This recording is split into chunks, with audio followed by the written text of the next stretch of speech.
ஆலங்குளத்தில் கலைஞரின் 7ஆம் ஆண்டு நினைவு தினம் அனுசரிப்பு. ஆலங்குளம் புதிய பேருந்து நிலையம் வளாகத்தில் முத்தமிழ் அறிஞர் டாக்டர் கலைஞரின் 7ஆம் ஆண்டு நினைவு தினம் அனுசரிக்கப்பட்டது. இந்த நிகழ்விற்கு ஆலங்குளம் நகர திமுக செயலாளர் வக்கீல் நெல்சன் தலைமை தாங்கினார். ஆலங்குளம் வடக்கு ஒன்றிய செயலாளர் செல்லத்துறை, ஆலங்குளம் தெற்கு ஒன்றிய செயலாளர் வழக்கறிஞர் சிவக்குமார் ஆகியோர் முன்னிலை வகித்தனர்.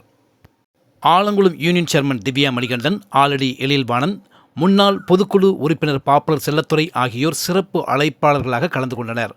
கட்சியினர் கலைஞர் உருவப்படத்திற்கு மலர் தூவி மரியாதை செலுத்தினர். ஆலங்குளம் நகர திமுக பொருளாளர் சுதந்திரராஜன் வரவேற்றார்.